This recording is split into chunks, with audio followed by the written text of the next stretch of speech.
Welcome friends, we are going to learn about functions. Now today we are talking about the functions. What is functions? Function શું છે? સૌથી વધુ માર્ક્સનો 9 થી 12 ધોરણ સુધી 9th to 12th.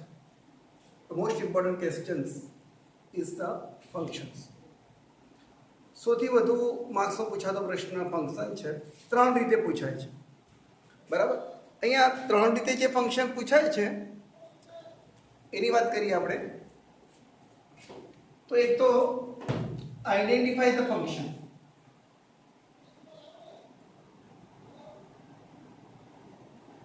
Then complete the sentence and complete the dialogue. હવે આ જે ત્રણ વસ્તુ પૂછાય છે બરાબર, એ ત્રણે અલગ અલગ રીતે પૂછાય છે, પણ તમે એક રીતે તૈયારી કરો તો ત્રણેય વસ્તુ એમાં સમાવેશ થઈ જાય છે. તો ફંક્શન શું છે સૌથી પહેલા આપણે જોઈએ. તો function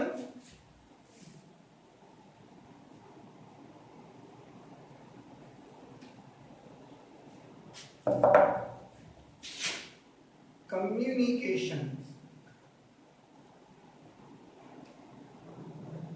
is the main function of language.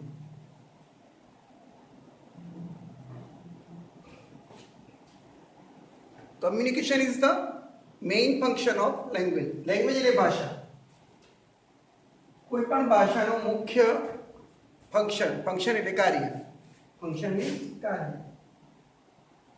શું છે? કમ્યુનિકેશન એટલે વાતચીત. એટલે કે કોઈ પણ ભાષાનું મુખ્ય કાર્ય શું છે ભાઈ? વાતચીત દ્વારા વિચારોની આપ-લે કરવી. વાતચીત દ્વારા વિચારોની આપ-લે, આ એક ફંક્શન છે. એટલે કે કોઈ પણ કાર્ય તમે કરો છો બરાબર, દરેક અલગ અલગ હોય છે. તો અહીંયા વાક્યની અંદર કયું કાર્ય દર્શાવેલું છે, વાક્યની અંદર કયો ભાવ દર્શાવેલો છે, એ આપણે આઈડેન્ટિફાઈ કરવાનો છે, અને એ રીતે વાક્ય બી આપણે પૂર્ણ કરી શકીએ છીએ. તો મિત્રો ફંક્શન છે ઘણી વાર ઇન્ડિકેટ પણ કરવાનું છે. ઇન્ડિકેટ ધ ફંક્શન, પછી આઈડેન્ટિફાઈ ધ ફંક્શન્સ, પછી સ્પેસિફાઈ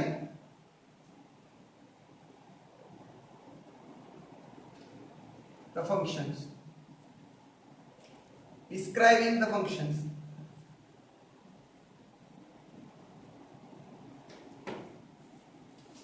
એની સાથે કોન્ટ્રાસ્ટ, પ્લેસ, ટાઈમ,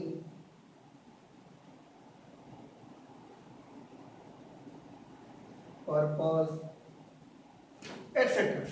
આ બધા ફંક્શનો આપેલા હોય છે. એટલે કે કાં તો આઈડેન્ટિફાઈ કરો, સ્પેસિફાઈંગ ટાઈમ લખો, સ્પેસિફાઈંગ લોકેશન લખો, સ્પેસિફાઈંગ પ્લેસ લખો, બરાબર, ટાઈમ, પર્પઝ, આ બધું વિવિધ રીતે ફંક્શન. એટલે કે દરેક વાક્યમાં કોઈને કોઈ કાર્ય દર્શાવેલું હોય છે. ઘણા બધા છે રીઝન ને એવું આપણે જોઈશું ડિટેલમાં. પણ સૌથી પહેલાં આપણે આજે એક મહત્ત્વની વાત એ છે કે આપણે બે ફંક્શનનો આજે અભ્યાસ કરીશું, વધુ નહીં, માત્ર બે ફંક્શન. બે ફંક્શન એ જે આપણને થોડાક વિચારતા કરે એવા છે, એના વિશે આજે આપણે થોડીક માહિતી લઈશું. તો સૌથી પહેલાં આપણે ફંક્શન જોઈએ આપણે પ્લેસ.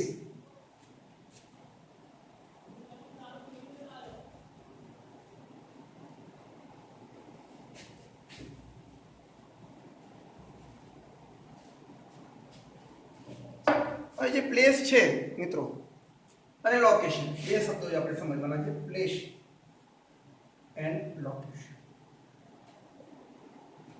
આપણે પહેલા પણ કીધું હતું કે શબ્દોને સમજવાથી આપણે વધુ સારું કામ કરી શકીએ છીએ. પ્લેસ એટલે ચોક્કસ સ્થળ,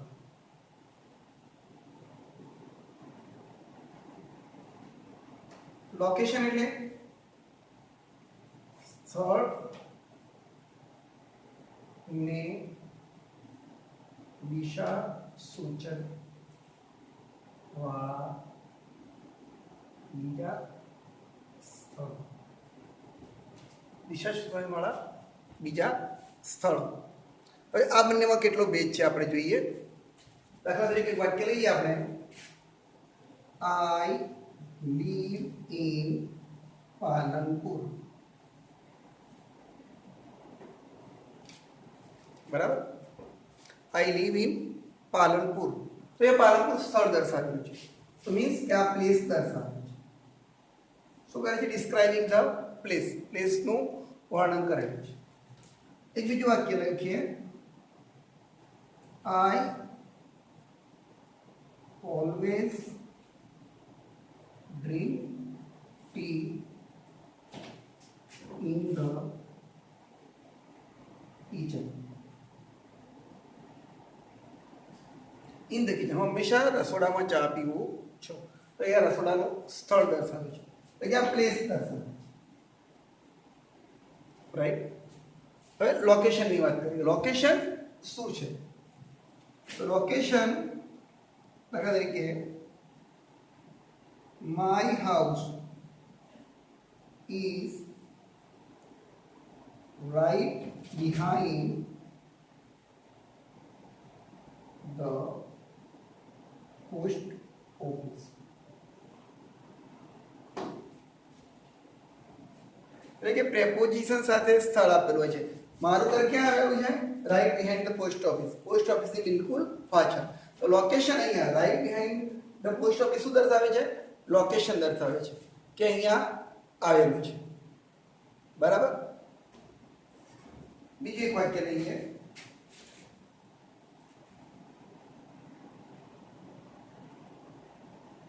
my father's office is on the SG road, એટલે કે મારા પિતાની ઓફિસ એસજી રોડ ઉપર આવેલી છે। તો મિત્રો અહીંયા ઓફિસ ક્યાં આવેલી છે? એસજી રોડ ઉપર, તો આ લોકેશન છે એમ। એક્ઝેક્ટલી આપણે જ્યારે આપણા ઘરે કોઈ આવતું હોય ને, નવો માણસ હોય ને, આપણા ઘરનું સરનામું કે ખબર ન હોય, તો આપણે એને કહીએ છીએ કે જો પહેલા આવશે આવશે, એટલે કે લોકેશન આપીએ છીએ। લોકેશન અને પ્લેસ બંનેમાં આટલો તફાવત છે મિત્રો, આ બહુ સમજવા જેવી વસ્તુ છે। આપણે વગેરે ઉદાહરણ જોયા છે, બરાબર, કે સ્થળ પ્લેસ શું છે અને લોકેશન શું છે। હવે આપણે જોઈશું ટાઈમ। ટાઈમની અંદર 3 ભાગ પડે છે, કયા કયા ભાગ પડે છે એ આપણે જોઈશું।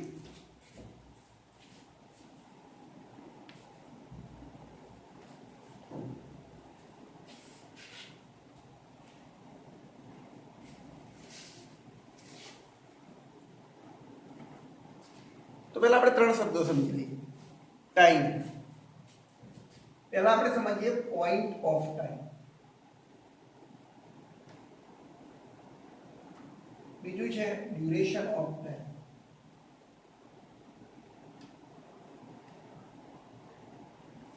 અને કેટલું ટાઈમ, તે ડિસ્ક્રાઇબિંગ ટાઈમ, સ્પેસિફાઇંગ ટાઈમ, બરાબર, વગેરે। 3 પ્રકારના ટાઈમ।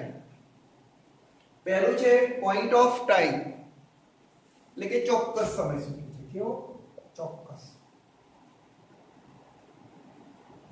અને ચોક્કસ સમય સૂચવવા માટે શું વપરાય છે મિત્રો? ચાલુ પૂર્ણ વર્તમાન કાળમાં આપણે અભ્યાસ કરી ગયા, ચોક્કસ સમય દર્શાવવા માટે શું વપરાય છે? સીન સાથે સમય,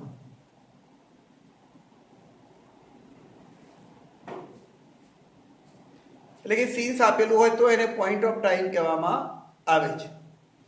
પ્રશ્ન હોય તો સીન્સ પહેલથી પ્રશ્ન હોય છે,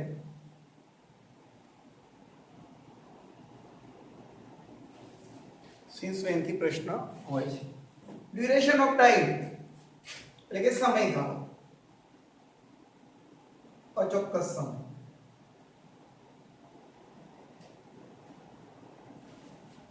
તો એની અંદર હાઉ લોંગ થી પ્રશ્ન હોય છે। સમજ્યા? હાઉ લોંગ થી પ્રશ્ન પૂછેલો હોય તો એ ડ્યુરેશન ઓફ ટાઈમ દર્શાવે છે, અને સમયગાળો દર્શાવે, ફ્રોમ સાથે સમય હોય, અને ફોર પ્લસ ટાઈમ, અહીંયા એકલો સમય હોય છે, માત્ર સમય at 10 o'clock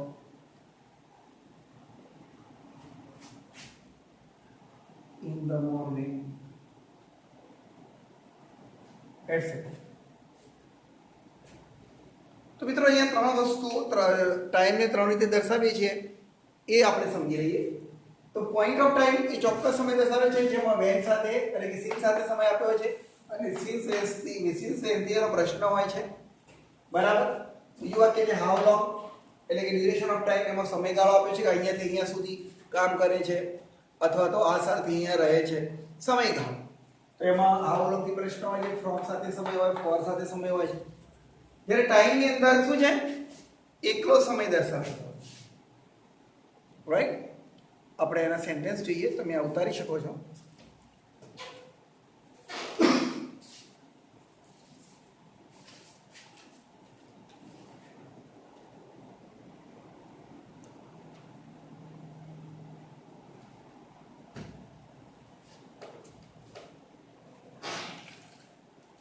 okay,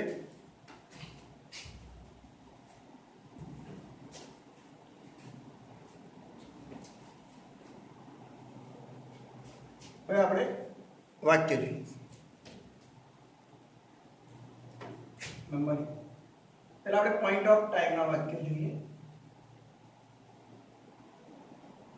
since van Jaya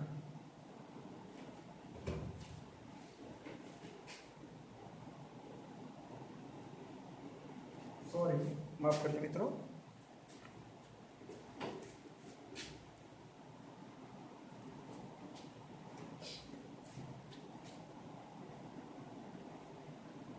my father has been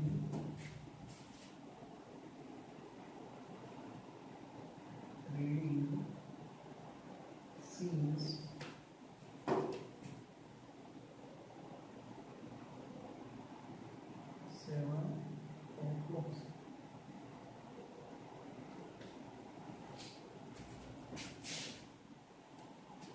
number 2, since when has Jaya been studying. જો અહીંયા 7 વાગ્યાથી ચોક્કસ સમજે કે ભાઈ 7 વાગ્યાથી મારા પપ્પા વાંચી રહ્યા છે. એ સિન્સ એન્ડ હેઝ જયા બીન સ્ટડી એટલે કે ચાલુ પૂર્ણ વર્તમાન કાળ આપેલો હોય છે.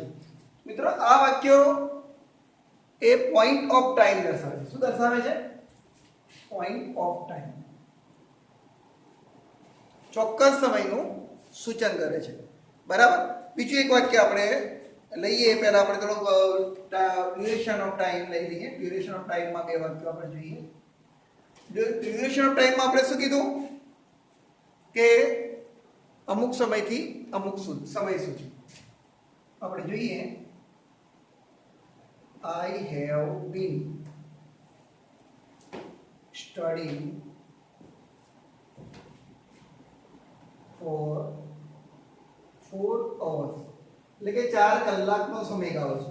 4 કલાકથી હું અભ્યાસ કરી રહ્યો છું, બરાબર. 4 કલાકથી હું અભ્યાસ કરી રહ્યો છું. એક બીજું વાક્ય જોઈએ મિત્રો, બરાબર અભ્યાસ કરો. અહીંયા શું કહેવા માંગે? અહીંયા ફોર સાથે સમય છે, અહીંયા સિન્સ વેન આપેલું છે એટલે કે સિન્સ હોય ત્યારે પોઈન્ટ ઓફ ટાઈમ હોય છે અને ફોર અથવા તો શું હોય છે? How long. હવે આપણે એક વાક્ય હાઉ લોંગ નું લઈએ. હાઉ લોંગ નો મીનિંગ શું થાય ભાઈ? કેટલો સમય. શું થાય? કેટલો સમય. How long has Mister Hitesh sir લઈએ આપણે. હિતેશ સર બી ટીચિંગ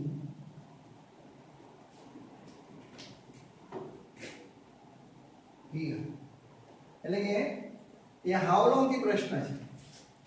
એટલે મિત્રો આપણે વધારે વિચારવાનું નથી આવતું. હાઉ લોંગ એટલે કેટલો સમય, એ ડ્યુરેશન ઓફ ટાઈમ દર્શાવે છે કેટલા સમયથી સમયગાળો દર્શાવે છે. પોઈન્ટ ઓફ ટાઈમ એટલે કે સિન્સ વેન અથવા તો સિન્સ સાથે સમય. આ કેવો છે? પરફેક્ટ ચોક્કસ સમય આપેલો હોય છે. બરાબર. હવે આપણે એકલો ટાઈમ છે, ઓનલી ટાઈમ, સ્પેસિફાઈંગ ટાઈમ હોય અથવા તો ઇન્ડિકેટેડ ટાઈમ, બરાબર, એ બધાનો ઉપયોગ. નંબર 1,